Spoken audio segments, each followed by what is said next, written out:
Talking about doing what she wants to do, which is to rally our forces against ISIS. You got to come back to the White House. You got to sit in the Situation Room, and you can't leave until you come out with a plan. Well, he doesn't want to do that. Barack Obama doesn't want to rally anybody. I mean, she had her chance to do it. She helped create ISIS. I mean, Hillary Clinton could be considered a founding member of ISIS. How did she help?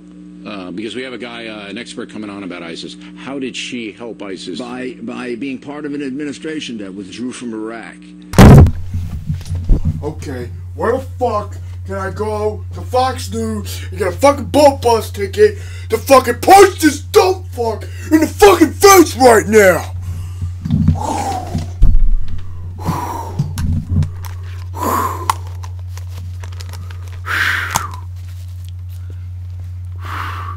Why am I fucking pissed? Why am I so fucking angry? I am beyond sick and tired of this argument or talking point against Obama. Now, there are several criticisms of Barack Obama. I have made videos criticizing Barack Obama, very in-depth videos criticizing some of Obama's foreign policy decisions. But one decision that is beyond bullshit and is beyond unfair to complain or blame Obama for is this. By being part of an administration that withdrew from Iraq. If we had stayed, you fucking people do not understand shit about politics. You do not know anything about politics. You do not know what a ticking time bomb is. You do not know what this thing called inevitability is. If you say the following, like what this, can we just replay what this what Rudy Giuliani just fucking said right now? Hillary Clinton could be considered a founding member of ISIS. How did she help? Because we have a guy, an expert coming on about ISIS. How did she help ISIS? By being part of an administration that withdrew from Iraq. I am not the biggest Hillary Clinton supporter. I hate Hillary Clinton overall. I will talk about that in a separate fucking video. But if you want to talk about and if you want to blame any presidency or any administration for the rise of ISIS, it is the asshole who made this decision back in 2003! Every nation in every region now has a decision to make. Either you are with us or you are with the terrorists.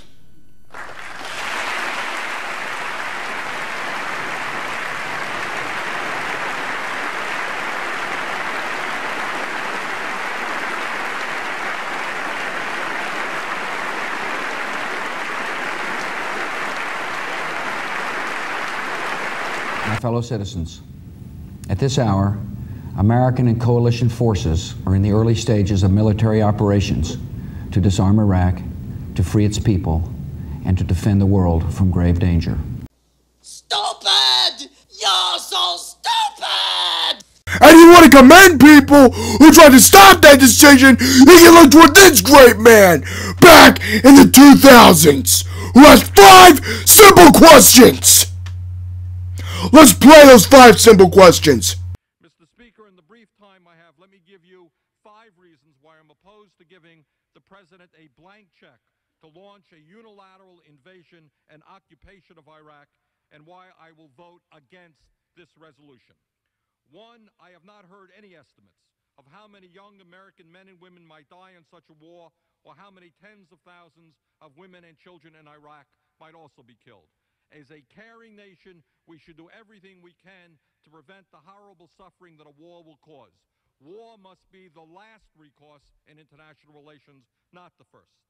Second, I am deeply concerned about the precedent that a unilateral invasion of Iraq could establish in terms of international law and the role of the United Nations. If President Bush believes that the U.S. can go to war at any time against any nation, what moral or legal obligation could our government raise if another country chose to do the same thing? Third, the United States is now involved in a very difficult war against international terrorism, as we learned tragically on September 11th. We are opposed by Osama bin Laden and religious fanatics who are prepared to engage in a kind of warfare that we have never experienced before. I agree with Brent Scowcroft, Republican former National Security Advisor for President George Bush Sr., who stated, and I quote, "An attack on Iraq at this time would seriously jeopardize, if not destroy, the global counterterrorist campaign we have undertaken," end quote. Fourth, at a time when this country has a $6 trillion national debt and a growing deficit, we should be clear that a war and a long-term American occupation of Iraq could be extremely expensive.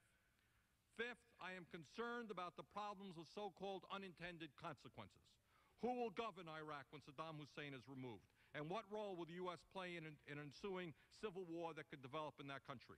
Will moderate governments in the region who have large Islamic fundamentalist populations be overthrown and replaced by extremists? Will the bloody conflict between Israel and the Palestinian Authority be exacerbated? And these are just a few of the questions that remain unanswered. If a unilateral American invasion of Iraq is not the best approach, what should we do? In my view, the U.S. must work with the United Nations to make certain, within clearly defined timelines, that the UN inspectors are allowed to do their jobs. These inspectors should undertake an unfettered search for Iraqi weapons of mass destruction and destroy them when found pursuant to past UN resolutions. If Iraq resists inspection and elimination of stockpiled weapons, we should stand ready to assist the UN in forcing compliance. I thank the gentleman. Now, could we go back to Rudy Giuliani for a minute? By being part of an administration that withdrew from Iraq. Okay, we'll play that again. We'll play that fucking game right now, Giuliani. So you're telling me if we stayed in Iraq, if we continued to contain, if we tried to continue the route of containment in Iraq, that ISIS wouldn't have come into power? Bullshit! You know how I know it's bullshit? Let's think about this for a minute. So you had an authoritarian sociopath like Saddam Hussein. Saddam Hussein is a ruthless dictator. This guy hates religious extremism. He hates Muslim extremism for one simple reason. They are a threat to his regime and his power. All who gain power are afraid to lose it. Going off this logic, since they are a threat to his regime and the power he has maintained and would like to control and keep having, don't you fucking think that he would try to kill the extremists that are a threat to his power? I'll answer that for you. Yes! So, the minute Saddam Hussein was killed and taken out of power was the minute ISIS was easily going to come in. You know why?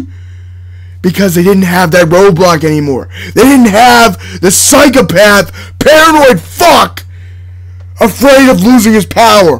Why? Because he's dead. The secular guy who hates Islamic extremism is no longer a threat to these people anymore. Saddam Hussein was a Sunni Muslim. Sunni Muslims and Shiite Muslims hate each other. It's like Catholics and Protestants, but fucking worse. These sects of Islam despise each other to their core. Saddam was a Sunni Muslim. ISIS are Sunni Muslims. If you really think about it and analyze it, a lot of Saddam's former guys went and helped ISIS. Why? Because they wanted to regain their power. All who gain power are afraid to lose it. Even if it meant working with the very people that they would have hated at one point. Why? Because they're desperate.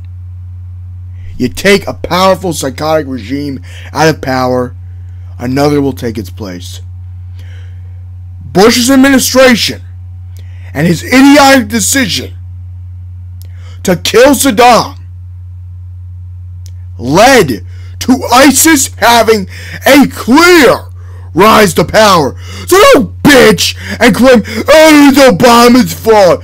Obama is the reason why Obama's weak because he left Iraq. Yeah, let's not forget that Obama actually wanted to stay in Iraq a little longer, but he was honoring Bush's mandate to leave by 2011.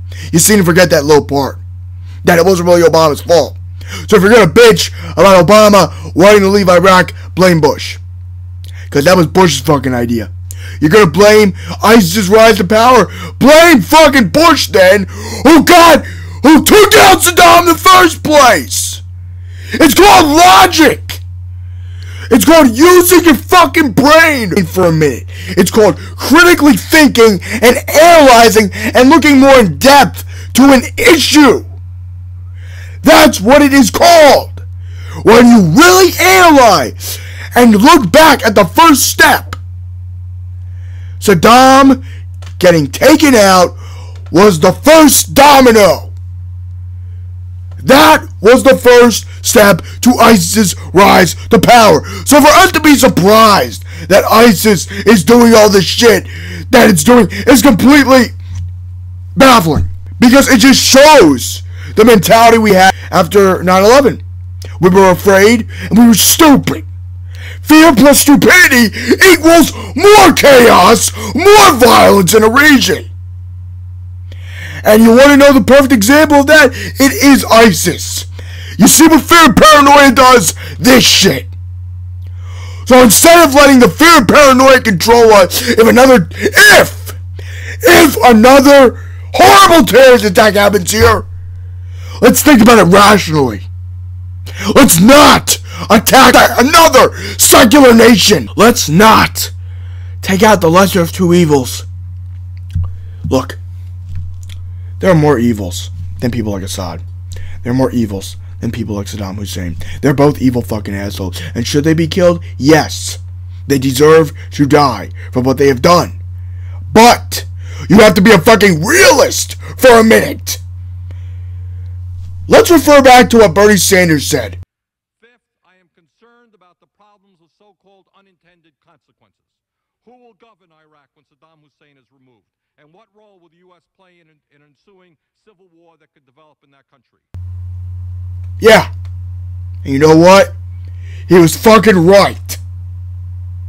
I trust Senator Sanders' position on foreign policy far more than I do with you, Mr. Giuliani.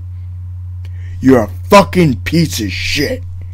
And a goddamn moron. No, you're not a moron. You know how to get your base in there. You say Obama, you say Clinton, you say the name of the Democrat, and you get your base to explode. You get the Republican imbecile to come out in their true colors. Basically, the message of this video is simple. War is a last resort. That's what war is. ISIS has almost been obliterated. Even concerning the fact the horrible terrorist attacks that happened in Brussels and Paris.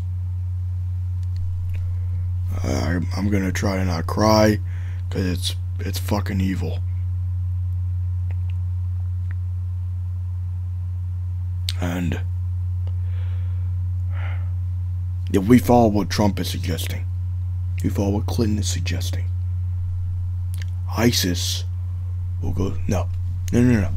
Something far worse than ISIS will take its place. Extremism is the literal embodiment of a hydra. You cut off one head, another will take its place. You try to attack Al-Qaeda, ISIS comes in. What happens when you beat ISIS? That's what I have to say. We may be able to stop ISIS, and we will stop ISIS if we play our cards right and we think about it intelligently. But we won't win morally and strategically if we continue the Bush-era doctrine of war. Look what Bush's doctrine led us to. Led us to this. But to conclude with this video, Giuliani, fuck you! Live long and prosper and have a nice day.